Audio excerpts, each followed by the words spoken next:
Straw Hut Media. So our goal, outside of mobilizing as many people and getting people as aware as possible to the onslaught of attacks that are facing us past November, is that political education as well.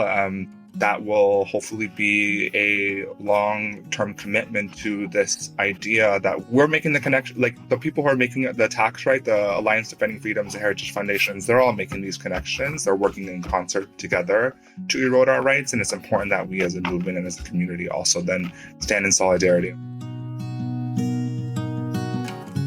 It's not hard to see the US is a shit show right now. In the LGBTQ+ community and beyond, we're facing all kinds of threats towards our rights. And that's why on September 14th of this year, a historic march is set to take place in our nation's capital. Today, we're speaking with Raquel Willis and Eliel Cruz, the visionary organizers behind the first ever Gender Liberation March on Washington, D.C. At a time when our civil liberties are under siege, with a pivotal Supreme Court case on gender-affirming care, total bans on abortion, and the looming threat of Project 2025, this march is more than just a response. It's a bold declaration that we will not stand by as our rights are stripped away. The Gender Liberation March is set to be a historic mass mobilization ahead of the 2024 elections, uniting activists, allies, and organizations in a powerful show of solidarity. Raquel, the author of The Risk It Takes to Bloom and a leading voice in Black trans liberation, and Eliel, known for their pivotal role in movements like the Brooklyn Liberation March, will share a bit about their personal journeys, the vision behind the march, and their hopes for a future where everyone can live freely. Together, we'll discuss the significance of this march, the intersection of crucial issues like abortion rights and gender-affirming care, and the collective vision of a world where bodily autonomy and self-determination are non-negotiable. Whether you're able to join the march in person or hoping for ways to support from afar, this conversation is a call to action. It's an invitation to be part of a movement that is marching toward a more just and liberated future. I'm Levi Chambers, and this is Pride.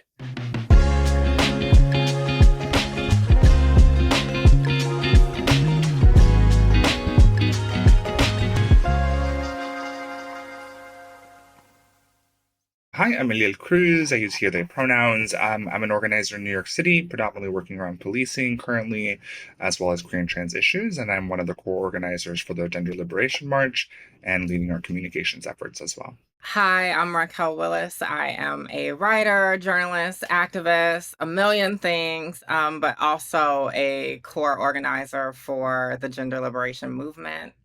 And we're planning a Gender Liberation March. So, for our listeners that don't know, and I think probably a lot of them won't know, tell me a little bit about what the Gender Liberation March is.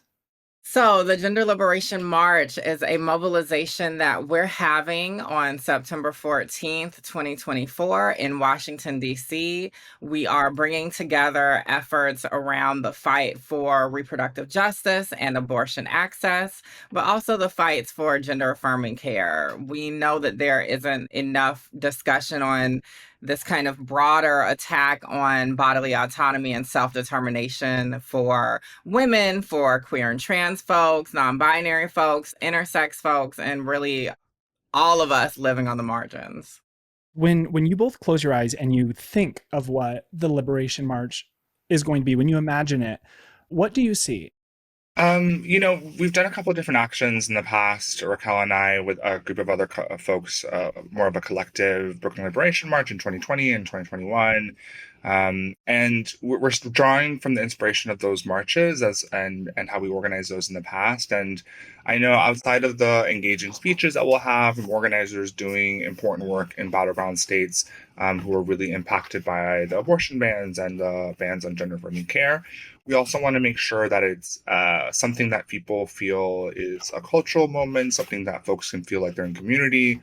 So we've been talking about, outside of the rally and speeches itself and in the march, having a festival component where there are different immersive activations where people are able to engage with each other and with the kind of the content that we're discussing.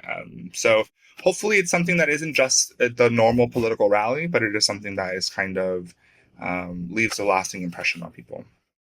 Raquel, what about you? What do you see? I see folks of many different experiences and identities coming together to resist, to really make noise about the fact that we're kind of living in a shit show right now, um, politically, but also a moment of joy, right? Or at least one where folks are trying to reclaim joy despite all of the forces kind of conspiring against us. So I see obviously lots of color. We love color, maybe some glitter. We love glitter. I definitely think us seeing families, right, chosen in origin, seeing young people being affirmed in who they are, seeing folks who have had difficult experiences navigating healthcare, navigating, of course, reproductive justice, navigating gender transitions, all of these kind of experiences that we often see as separate. Seeing those folks all in one place, I think, is a very powerful vision.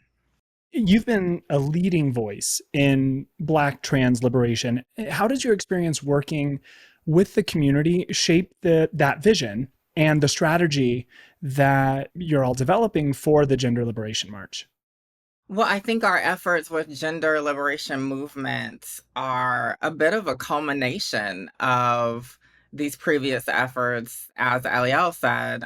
And I've always been someone kind of operating in the slivers and cracks of various movements, right? And I think that that kind of also just speaks to all of these different parts of my background, being Black, being trans, being a woman, being queer, being Southern. All of those things are important to me. And the communities that are represented by those qualities are important to me. So that's what I think this effort is tapping into. It's a moment for us to acknowledge, yes, we all have unique paths and experiences, but we also have universal rights that are being taken for granted and stripped of us.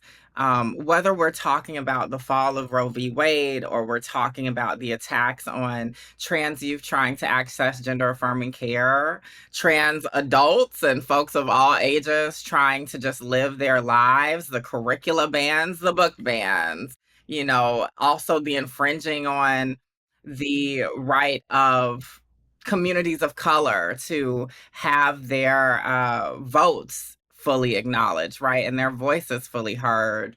We're all facing an attack right now. And it's up to us to mobilize sooner rather than later.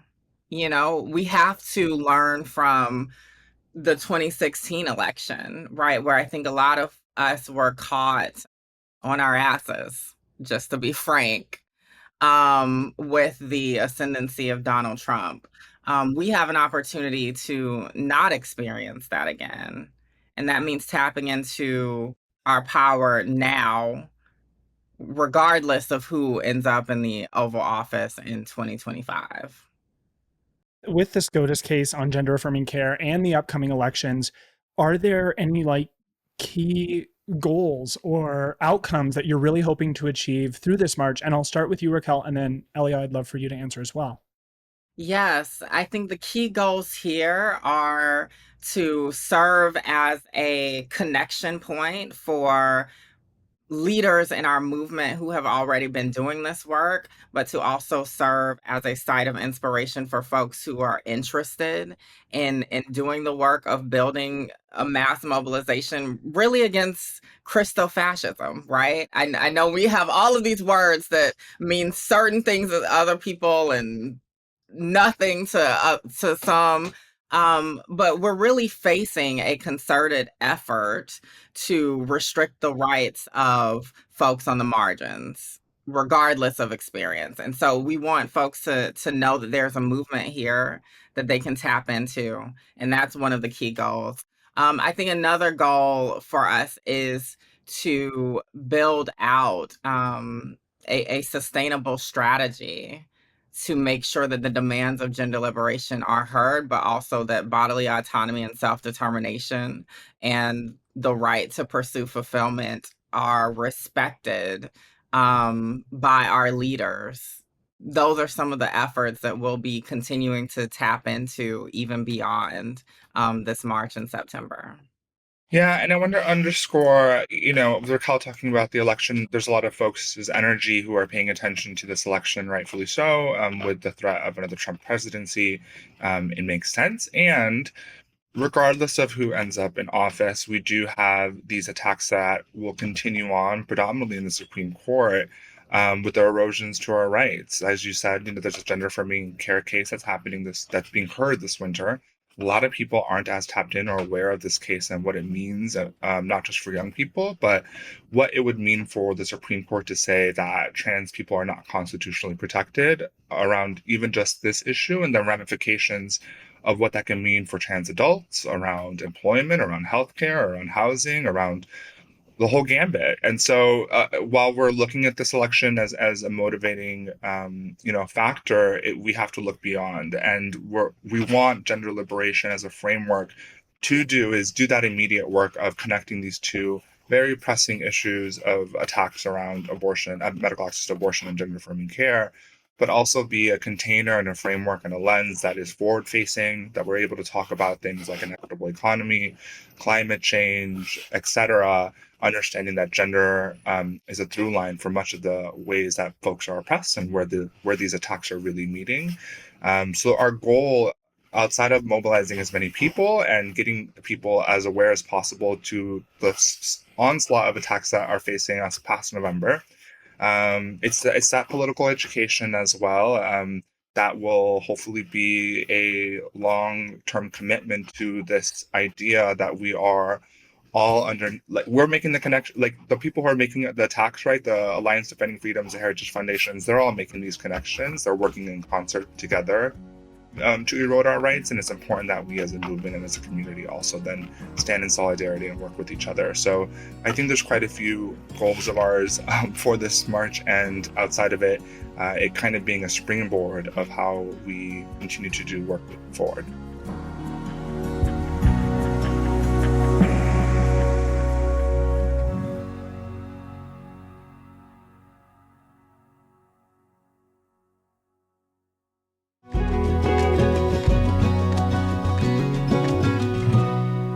Now, Eliel, you've been involved in quite a few really significant movements, such as the Brooklyn Liberation March. What's different about this march on DC, and what unique challenges or opportunities does it present?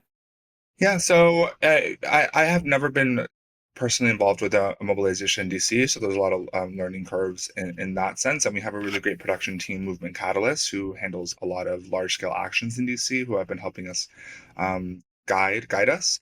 And I've been a part of a lot of rallies and protests and actions in New York, and they can kind of range in terms of, Brooklyn Liberation was unique in so many ways, but it was also kind of a flashpoint in which we were responding to when there were already a lot of people kind of engaged on the ongoing attacks on Black lives specifically, and seeing that there was an opportunity for us to elevate the attacks that were happening on Black trans people by police and state violence, but also by hate violence and cultural violence.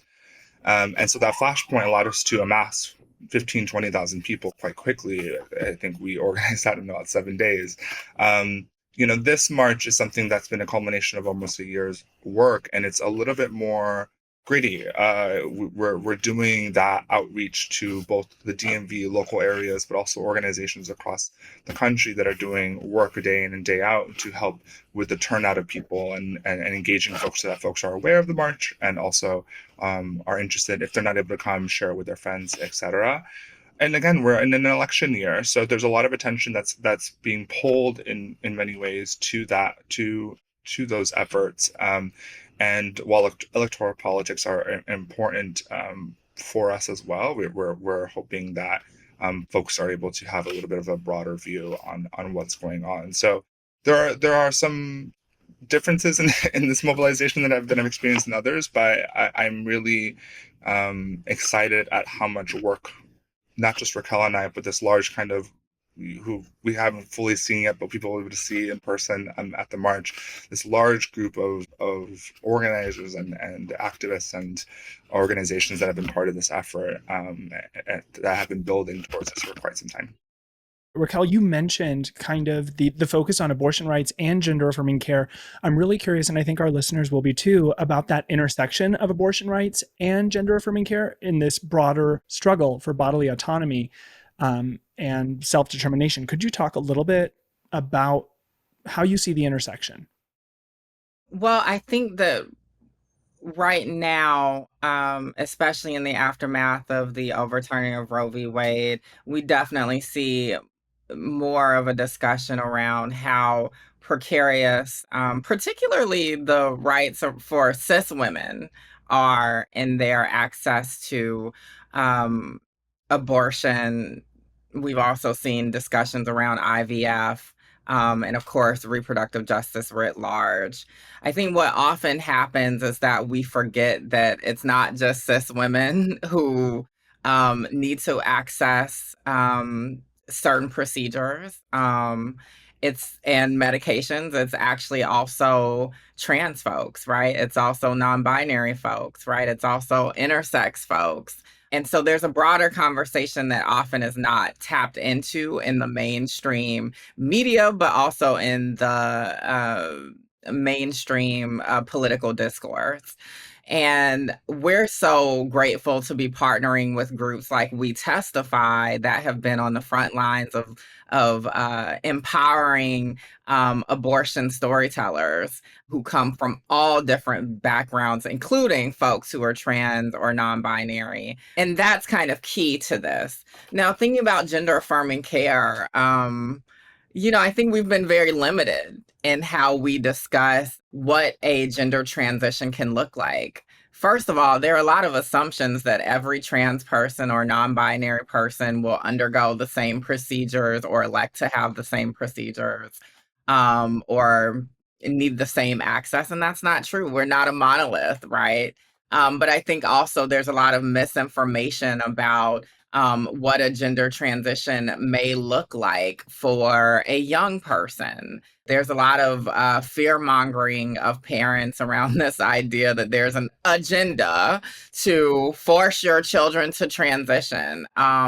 And it's so wild because actually overwhelmingly we still see a lot of trans and non-binary and even queer youth stifled in their truth, right? Not able to access everything from mental health care to even safer schools, right? So I think there's a more robust conversation we need to have around what it looks like to be affirming of queer and trans and non-binary youth. But we also just got to get clear on the facts that gender affirming care is not just a discussion about surgeries that are overwhelmingly things that adults access, right? So that's important.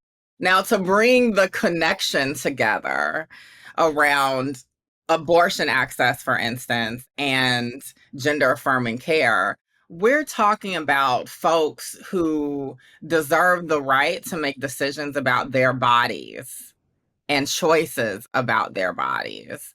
And that's what's at the heart of this discussion. I mean, we could also talk about how gender affirming care is actually not something that just trans and non-binary folks need to access, right?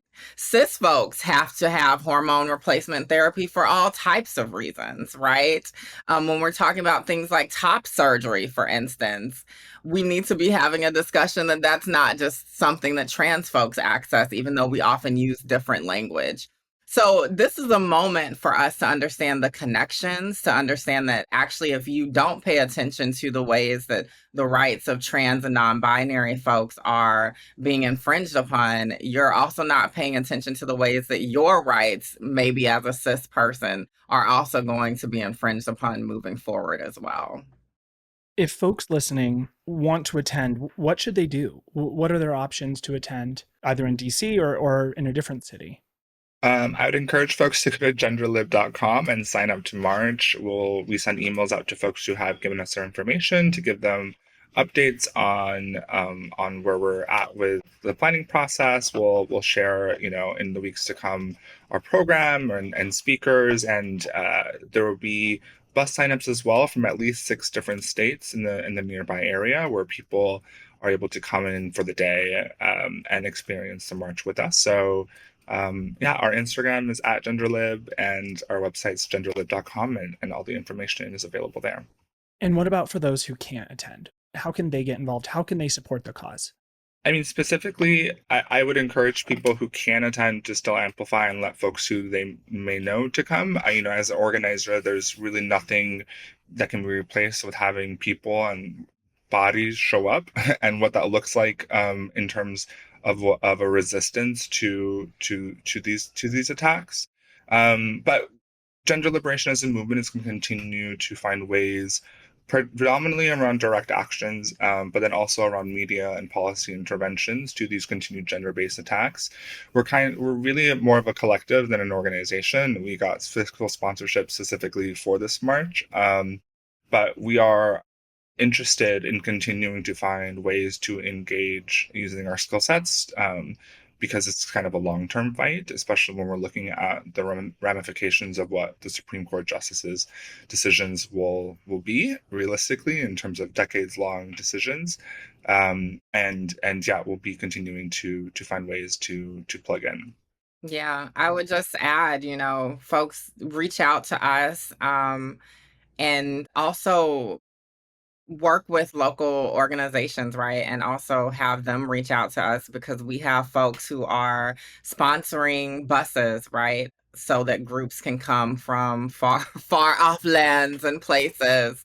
Because this is a national effort, right? And we want to figure out how to make it as accessible as possible for folks. Obviously, I'm from the South, from Georgia. Eliel is also from Georgia. So we understand what it's like to be from forgotten regions, right? Overlooked regions. And we want to make sure that everyone can tap in. And we have already organizational partners that are based around the country. So those are some key things. And the only thing I would say, just to add here, is like, obviously we are centering folks of marginalized gender experiences, but we know that everyone is impacted by the cis heteropatriarchy, right? So we believe, of course, that we need more healthier discussions and displays of masculinity as well, particularly of the cis straight variety. So we want those folks to tap in as well.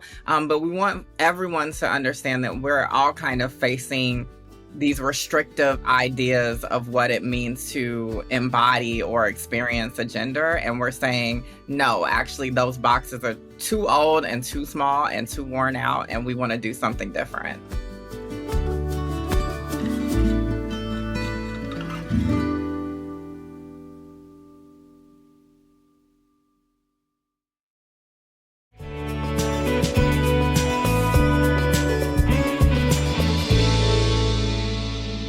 What do you hope that participants take away from this march? I mean, there's something about, I like that you said that you're more of a collective, right? And there's something about a collective action like this, like a march, that is empowering and also can change people's opinions of things. So what do you hope that participants take away from the march, both in terms of their own personal empowerment, but also in terms of collective action?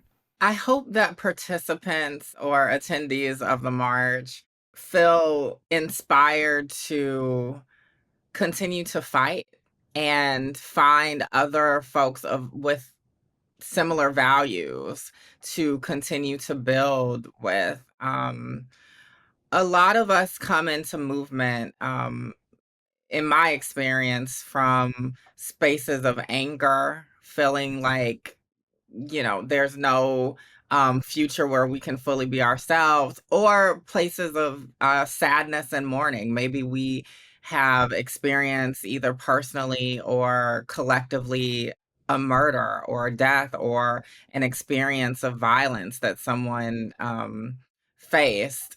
And so there will be space for that here. And there will also be space for joy and levity and celebration, right? The fact that we are figuring out how to congregate despite the forces kind of conspiring against us. There's a power in that. So I hope that folks feel a little bit more wind in their sails, as trite as that is, in this journey towards collective liberation, because it's a lifelong commitment. And so we need these moments that can re-energize us, to continue that march forward. I agree. I mean, I definitely want people to feel inspired. I think that has been a sentiment that we've received in past actions that we've done. People feeling really, even with Brooklyn Liberation, feeling like it was almost a spiritual experience. In just the way that many people were so engaged and listening. You could to every word the speakers were saying. You could hear a pin drop within 20,000 people. It was quite a beautiful experience. So definitely want people to feel inspired. I want folks to learn something. And I think, in that vein, I hope that there is a good contingent of people who may not personally be affected at least in the media around their needs around abortion and gender affirming care. I'm an individual that doesn't need access to gender affirming care in that way. Or abortion access. And I think it's really important for me to show up in this moment in solidarity before it becomes an issue around my rights as well. And not just because it could be an issue for me in the future, but because I care enough about my community to show up in the ways that I can. And so I hope there's a contingent of those folks that will come and show up in solidarity, maybe learn some things and create new connections in their community. Do you envision a world in which the Gender Liberation March goes beyond just the empowerment, the personal empowerment that people experience and kind of that recharge that you just talked about, and go on to influence policy and even societal attitudes? I would say that is always the goal. I mean, Raquel and I are comms people. A lot of people in the collective are comms folks. So we really think and appreciate the way that media is a tool to shift culture and spark conversations. And that's definitely at the forefront of a lot of the work that we're doing around gender liberation and finding those ways to thread communications and media and storytelling throughout the piece. So yeah, I would say that's a goal. And lastly, I'm very curious about, there's a lot of conversations going around about Project 25. I'm curious how that impacted the mission of Gender Liberation March, if it did, how it did. Yeah, I mean, also, we came back from a DC trip yesterday. We did a bunch of site visits and such. When we were thinking about creating the gender liberation movement as a whole, we were, Project 2025 is definitely at the forefront of our minds, and we've been kind of talking about this as an antidote to that. And we're really interested in the space that we're creating to be the opposite of what that world is and really be intentional about creating that space to be the world we want to create and what it looks like. It's definitely been something that has influenced even our potentially our sites, which we haven't shared yet publicly, but we can do this now. We're looking at moving the march closer to the headquarters of the Heritage Foundation, so that we're pulling up to a couple blocks away from Heritage Foundation and really showing who they're really vilifying and what is the kind of community that we stand for and we want to uplift. So it's definitely been something that is influenced how we're thinking and talking, and also potentially the location that we're going to be at. Yeah, I mean, just to underscore what Eliel said, we know that Project 2025 has become a convenient shorthand for what conservatives are planning in terms of restructuring the government, reorienting society in the US, towards a very regressive, hateful way of living, essentially. I think also we just have to get clarity around what Project 2025 is. I think we mention it a lot, and I don't think that a lot of folks are really understanding how massively they want to restructure society.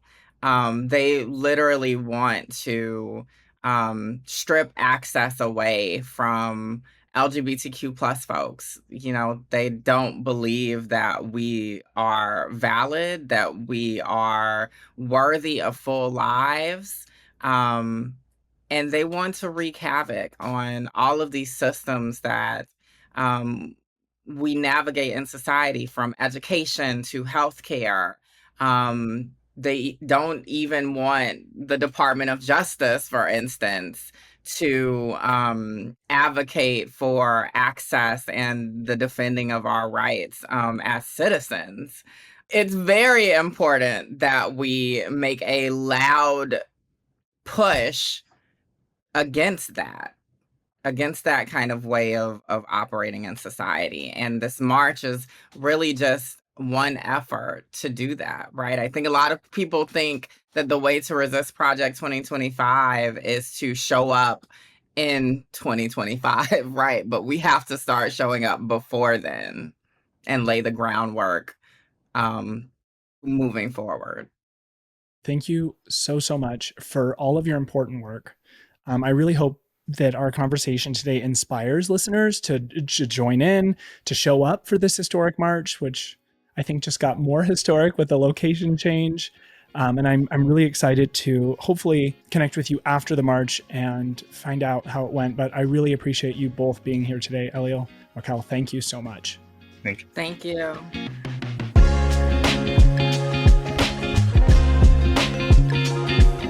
Pride is a production of Straw Hut Media. If you like the show, please leave us a rating and a review on Apple Podcasts, Spotify, or wherever you listen to podcasts. Then, follow us on TikTok, Instagram, Facebook, the app formerly known as Twitter, and Snapchat @Pride, and tune in weekly for more episodes. Be sure to share this episode with your friends and subscribe for more stories from amazing queer people. If you'd like to connect with me, you can follow me everywhere @Levi Chambers. Pride is produced by me, Levi Chambers, Maggie Bowles, Ryan Tillotson, and Brandon Marlowe, and edited by Daniel Ferreira.